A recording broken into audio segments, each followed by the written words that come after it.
अस्सलामुअलैकुम everyone, this is dietitian Aroosa Tauseef और आज हम एक और वीडियो पे रिएक्शन देने वाले हैं। और इस जो वीडियो का टाइटल है ये है कि पीसीओएस को किस तरह से बेसिकली आप क्योर कर सकते हो, कौन सी ऐसी लाइफस्टाइल टिप्स हैं या डाइटरी टिप्स हैं जिसको फॉलो करते हुए आप अपने पीसीओएस को से रिकवर हो सकते हो।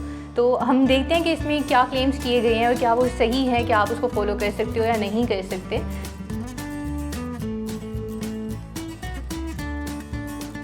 तो स्टार्ट करते हैं।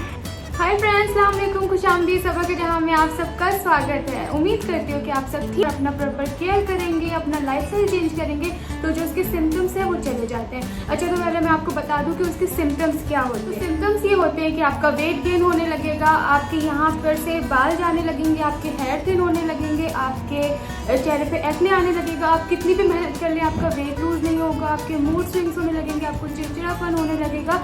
और सबसे बड़ा उसका एक जो सिम्टम है वो है कि इरेगुलर पीरियड्स। तो आपके पीरियड्स बिल्कुल टाइम पे नहीं होंगे या तो बहुत टाइम बाद होंगे या कंटिन्यू।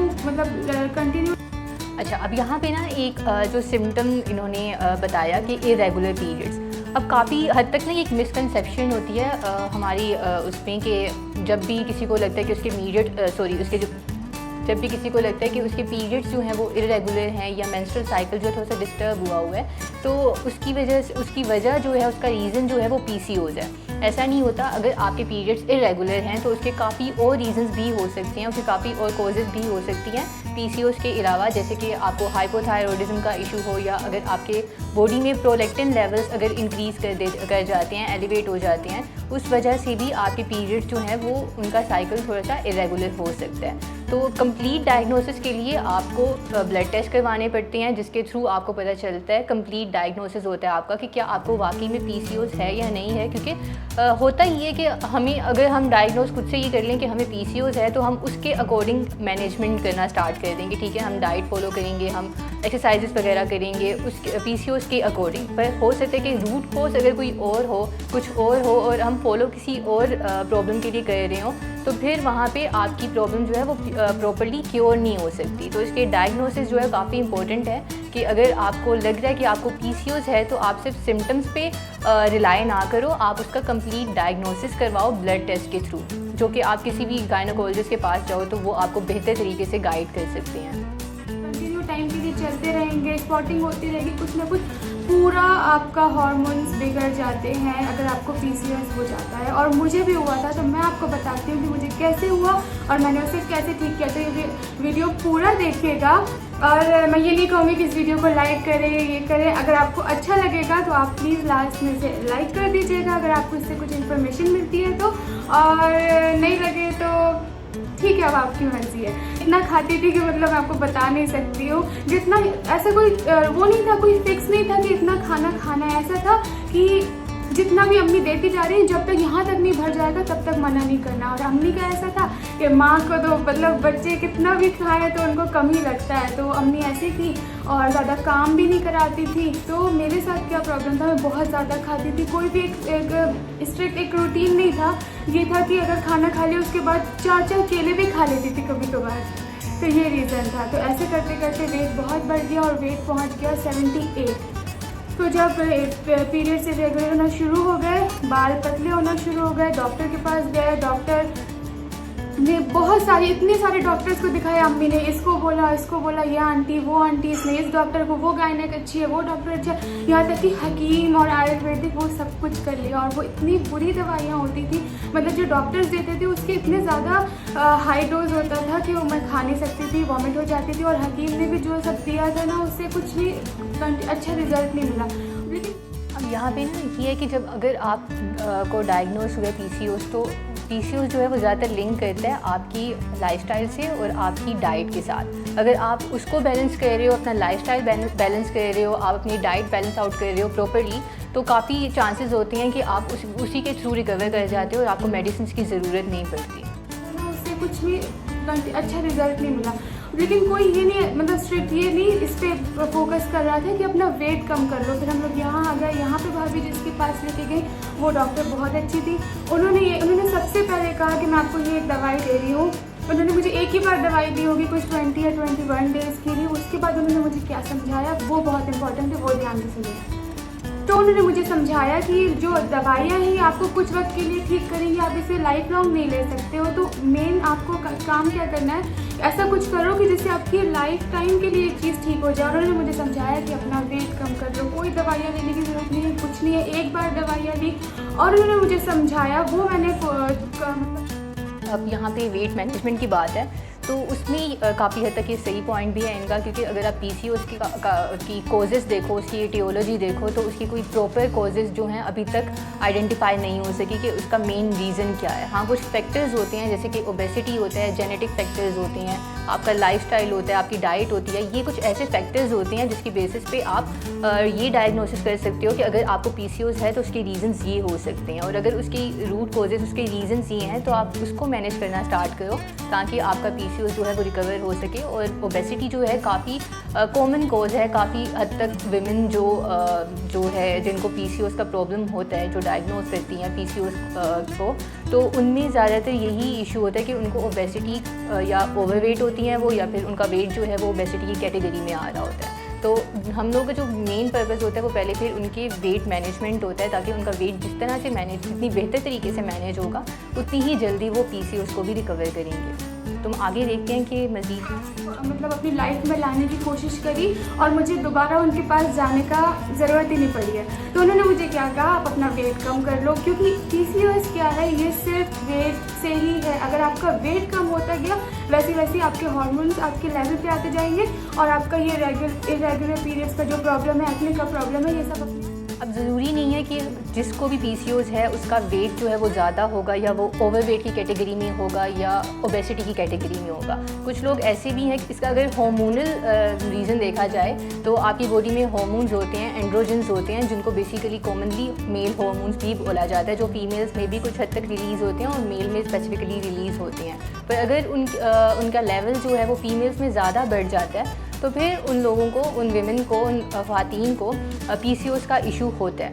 तो अब वेट जो है वो एक अलग कैटेगरी, एक अलग सिम्टम है, ओबेसिटी एक अलग सिम्टम है, और कुछ लोग ऐसे भी होते हैं जिनमें मेल हार्मोन्स अगर ज़्यादा हो तो उनका वेट बढ़ता भी नहीं है, कुछ का बढ़ भी जाता है। तो कोई भी इन दोनों में से कोई भी रीज़न हो सकता है, अपने आप जाता जाएगा।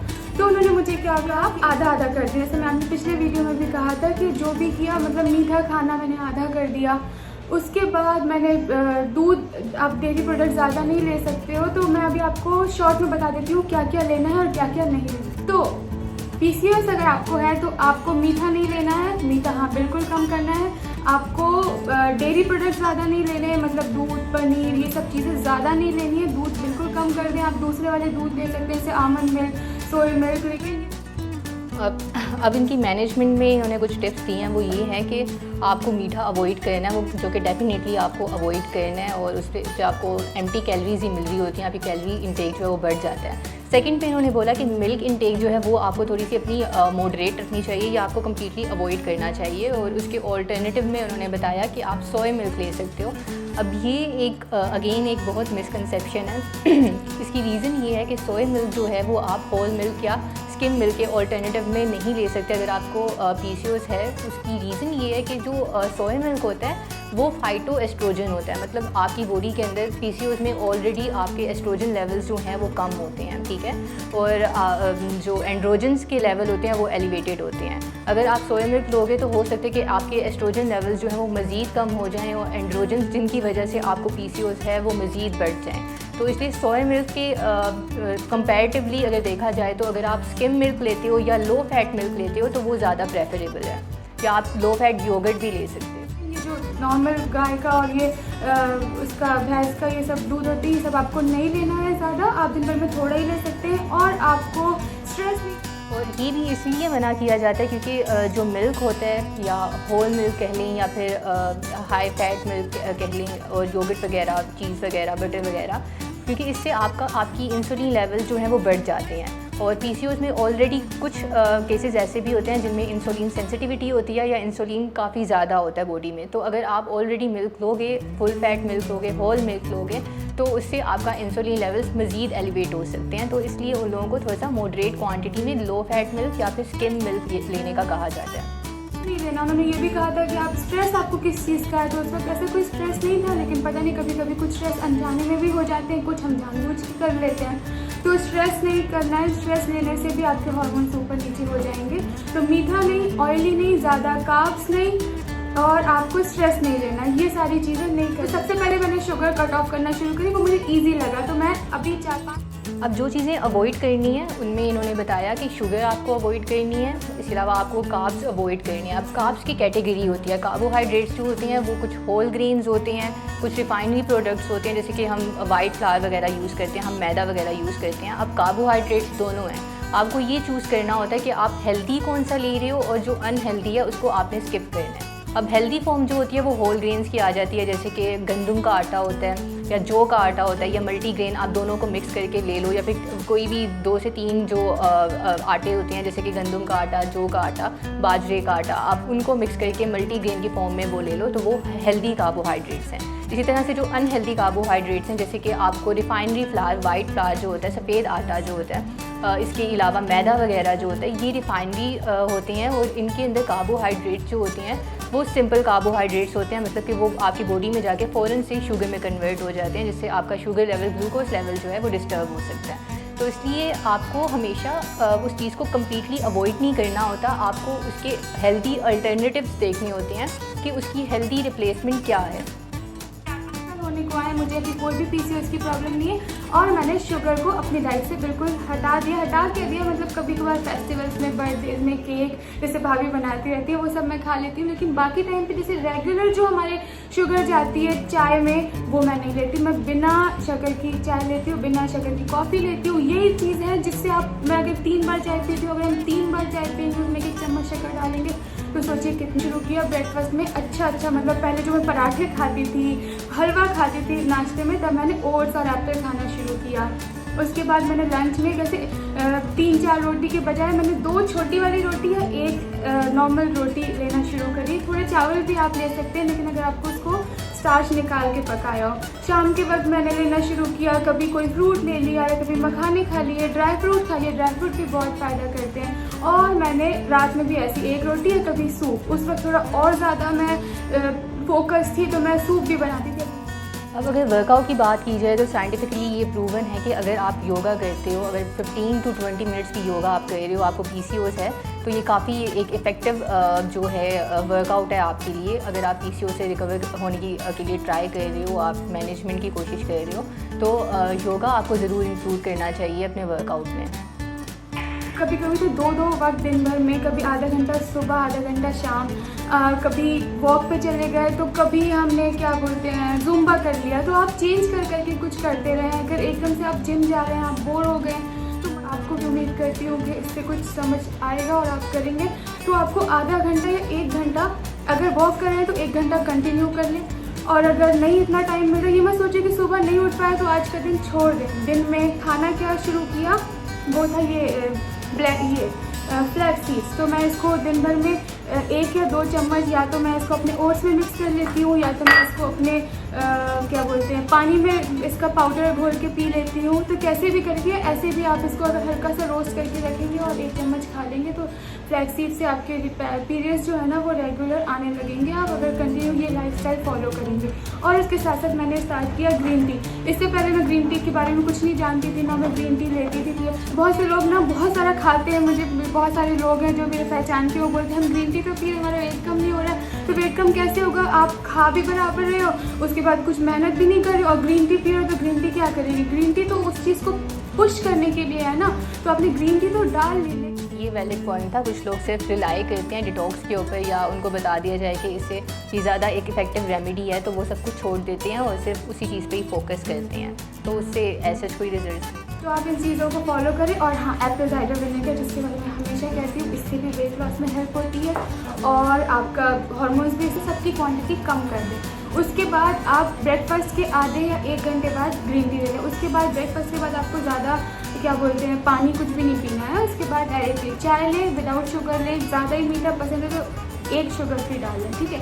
उसके बाद आपने दिन में क्या करना है, आपका वही जो आपका खाना होता है, आप नॉर्मल अपना खाना ले लें, लेकिन इसकी क्वांटिटी कम कर दें। स्टार्ट करने के लिए आपको इसमें ही आपका बहुत सारा वेट कम हो जाएगा।